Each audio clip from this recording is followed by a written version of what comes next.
تو اس لحاظ سے تو ہر رسول شہید ہے، صحیح کیا نا، گواہی دینے کے سینس میں جو آتا ہے نا شہادت کا میننگ. اچھا، اور پھر تھا کہ یہ شہادت علی الناس کا فریضہ دنیا میں حق کی گواہی دینا اپنے قول سے اور اپنے عمل سے ہے. ٹھیک ہے نا، جو ہم لوگ کلمہ پڑھتے ہیں سمجھتے نہیں، عمل نہیں کر رہے ہوتے، تو اس کی بہت ڈیپ میننگ ہے کہ اپنے قول سے اور اپنے عمل سے بھی ہمیں گواہی دینی ہے، صرف زبان سے گواہی دے دینا کافی نہیں ہوتا نا. اچھا، اور ہم نے کیا پڑھا تھا اس کے اندر؟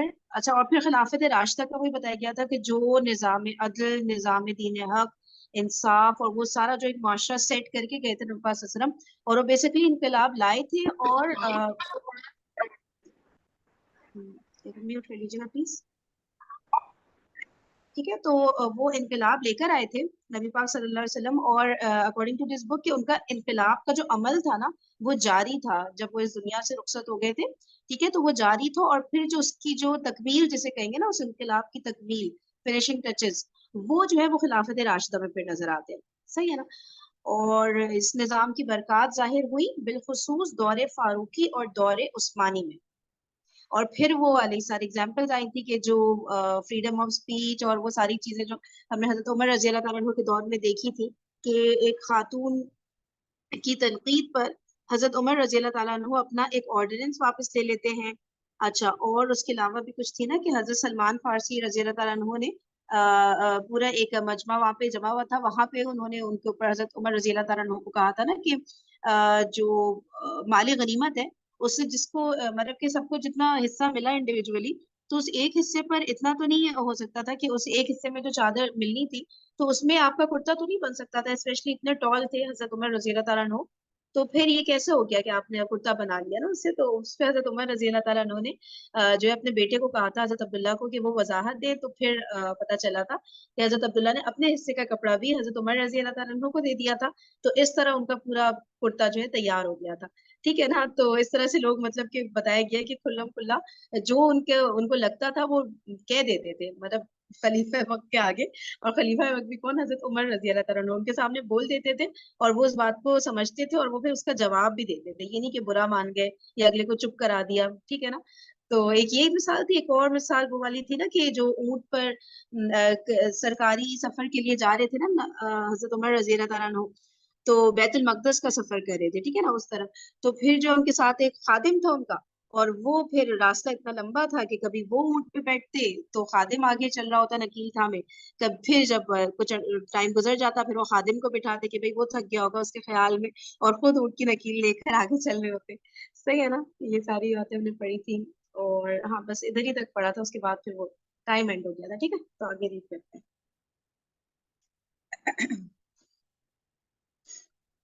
اچھا، ٹھیک ہے، ایک منٹ رکیے گا. ہاں یہ رہا، یہ نیا آ رہی کہ 4th لاسٹ لائن ہے نا، یہاں سے پڑھی ہو. ٹھیک ہے. خادم اونٹ کی سواری کر رہا ہے اور خلیفۃ المسلمین آگے آگے پیدل چل رہے ہیں نکیل تھامے ہوئے. اسی طریقے سے عدل اگر حقیقتاً کسی شے کا نام ہے تو یہ بتمام و کمال نظر آئے گی اسی عہد خلافت راشدہ میں کہ مصر کے گورنر حضرت عمرو بن العاص رضی اللہ تعالیٰ عنہ کا بیٹا مصر میں ایک قطبی کا، قطبی کہیں گے اس کو، سیکنڈ لاسٹ لائن دیکھیے گا، قاف طا با یا، اس کو پراپر پروناؤنس کوئی بتا سکتا ہے کیسے کرتے ہیں؟ نہیں تو میں خود بھی پڑھ دیتی ہوں. ٹھیک ہے. تو حضرت عمرو بن العاص رضی اللہ تعالیٰ عنہ کا بیٹا مصر میں ایک قطبی کو ناحق مارتا ہے، اور وہ قبطی، اچھا وہ قبطی فریاد لے کر آتا ہے حج کے موقع پر.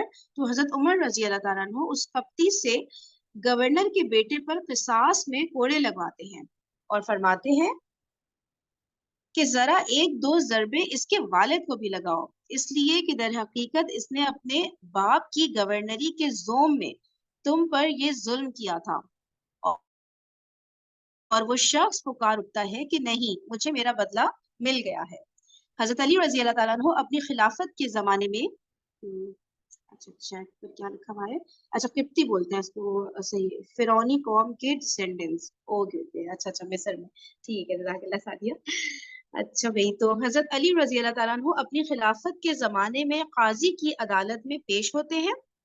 ٹھیک ہے. حضرت علی رضی اللہ تعالیٰ عنہ اپنی خلافت کے زمانے میں قاضی کی عدالت میں پیش ہوتے ہیں، اور ان کا دعویٰ صرف اس لیے خارج ہو جاتا ہے کہ ان کے پاس گواہیاں صرف 2 تھی، ایک بیٹے حضرت حسن رضی اللہ تعالیٰ عنہ کی اور ایک غلام کی، اور عدالت فیصلہ کرتی ہے کہ کسی شخص کے حق میں اور اس کے بیٹے اور اس کے ذاتی غلام کی گواہی قبول نہیں ہو سکتی، لہٰذا آپ کا دعویٰ خارج ہے۔ میرے اللہ، حریت ہو، مساوات ہو، عدل و انصاف ہو، یہ تمام اقدار کے جن کی یوں سمجھیے کہ نوع انسانی کو شدید ضرورت ہے، ان سب کو ایک معتدل نظام کے اندر سمو کر اس عدل اجتماعی کو بالفعل خلافت راشدہ نے قائم کر کے اور عملاً چلا کر دکھا دیا، جس کے لیے آج نوع انسانی تڑپ رہی ہے۔ یہ ہے وہ حجت جو خلافت راشدہ کے ذریعے تا قیام قیامت نوع انسانی کے لیے قائم ہو چکی ہے۔ اچھا جی، یہاں پہ کسی نے اگر کوئی بات کرنی ہے، کوئی بات شیئر کرنی ہے، کچھ ایکسپلین کرنا ہے، anything، تو پلیز امیوٹ کر کے کر سکتے ہیں، ادروائز ہم آگے بڑھیں گے۔ ٹھیک ہے، اب آ رہا ہے امت محمدیہ صلی اللہ علیہ وآلہ وسلم کی تاریخ کے اہم خط و خال۔ اچھا، اب یہ آیت آ رہی ہے، آپ کی شونٹی آپ ریسائٹ کر رہی ہیں یا میں ڈائریکٹ ترجمے پہ آ جاؤں؟ میرے خیال سے چلے میں اس کا ترجمہ پڑھ دیتی ہوں۔ جی، کیا ہے یہ آیتیں خدا سے بڑا کریں۔ اعوذ باللہ من الشیطان الرجیم، بسم اللہ الرحمن الرحیم۔ وقضینا الی بنی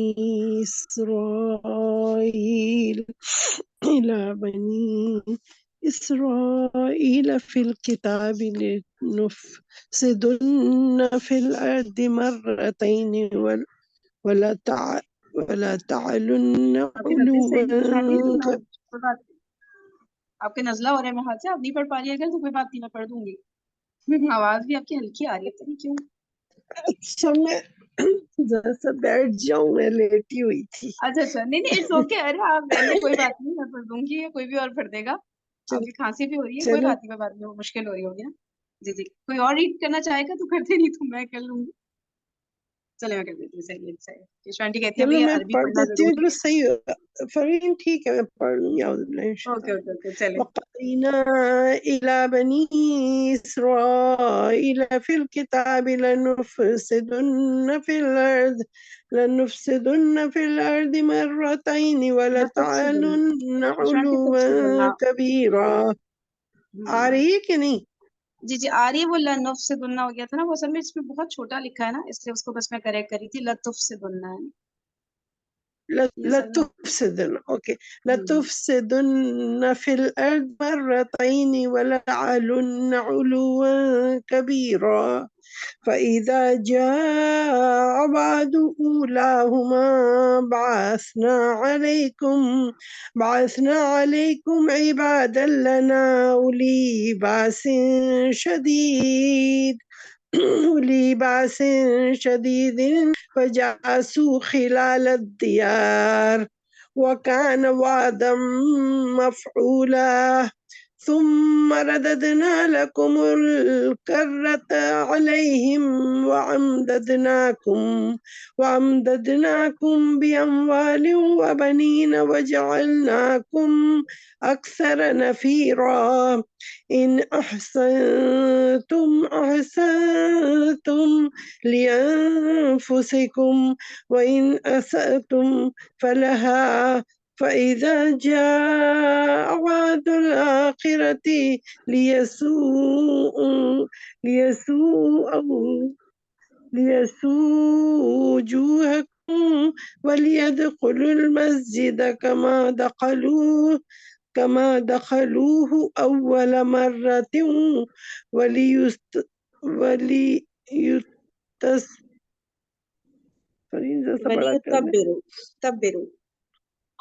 وليكبروا دیکھنی وادخلوا أول مرة ليتبروا it is written تبروا تو نہیں لکھا ہے، کیا لکھا ہے سفرین؟ وَلِيُتَبِّرُوا مَا اوكے اول مرۃ ولیتبروا ما علوا تتبیرا عسى ربکم ان یرحمکم وان عدتم عدنا وجعلنا جہنم للکافرین حصیرا. اور ہم نے ان کی کتاب پڑھوں میننگ میں، اور ہم نے ان کی کتاب یعنی تورات و دیگر مصحف میں بنی اسرائیل کو اس بات پر متنبع کر دیا تھا کہ تم 2 مرتبہ زمین میں فساد عظیم برپا کرو گے اور بڑی سرکشی دکھاؤ گے. آخر کار جب ان میں سے پہلی سرکشی کا موقع آیا تو اے بنی اسرائیل، ہم نے تمہارے مقابلے میں اپنے ایسے بندے اٹھائے جو نہایت زوراور تھے اور وہ تمہارے ملک میں گھس کر ہر طرف پھیل گئے. یہ ایک وعدہ تھا جسے پورا ہو کر ہی رہنا. اس کے بعد ہم نے تمہیں ان پر غلبے کا موقع دے دیا اور تمہیں مال اور اولاد مدد دی اور تمہاری تعداد پہلے سے بڑھا دی. دیکھو تم نے بھلائی کی تو وہ تمہارے اپنے ہی لیے بھلائی تھی اور برائی کی تو وہ تمہاری اپنی ذات کے لیے برائی ثابت ہوئی. پھر جب دوسرے وعدے کا وقت آیا تو ہم نے تمہارے دشمنوں کو تم پر مسلط کر دیا تاکہ وہ تمہارے چہرے بگاڑ دیں اور مسجد یعنی بیت المقدس میں اس طرح گھس جائیں جس طرح پہلے دشمن گھسے تھے، اور جس چیز پر ان کا ہاتھ پڑے اسے تباہ کر کے رکھ دیں. ہو سکتا ہے کہ اب تمہارا رب کریم تم پر رحم کرے، لیکن اگر تم نے اپنے سابق روشن کا اعادہ کیا تو ہم پھر بھی اپنی سزا سابق روش کا اعادہ کیا. اچھا سابق روش کا اعادہ کیا تو ہم بھی پھر اپنی سزا کے آگے کیا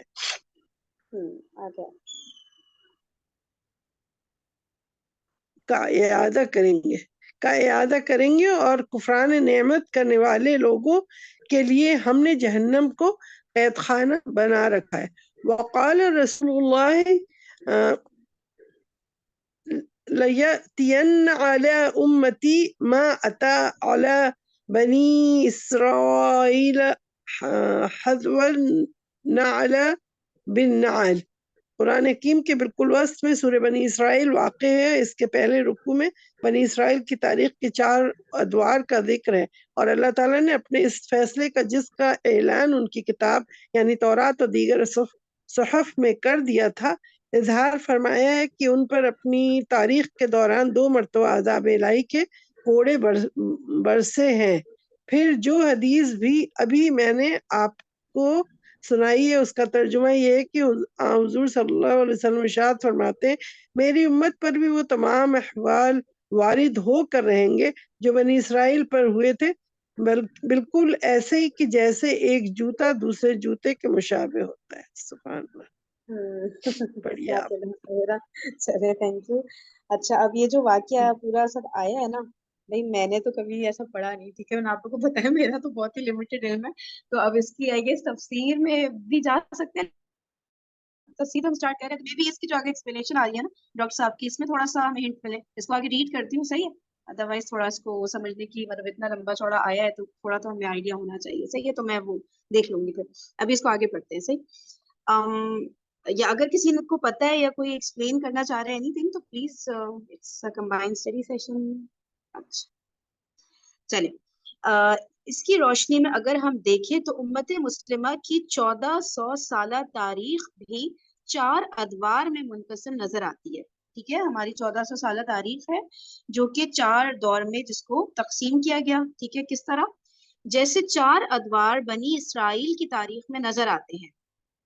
بنی اسرائیل کی تاریخ میں بھی 4 ادوار، جب آپ کو پتا ہوگا، مجھے نہیں پتا، بھی دیکھتے ہیں. چلیں جیسے 4 ادوار بنی اسرائیل کی تاریخ میں نظر آتے ہیں، 2 عروج اور 2 زوال. ٹھیک ہے، ان کے عروج اول کا نقطۂ کمال کلائمیکس ہے حضرت طالوت، حضرت داؤد اور حضرت سلیمان علیہ السلام کا عہد حکومت. ٹھیک ہے، تو بنی اسرائیل پر 2 عروج کے دور تھے، 2 زوال کے دور تھے. اس طرح سے 4 دور میں 4 ادوار میں تقسیم کیا گیا بنی اسرائیل کی ہسٹری کو.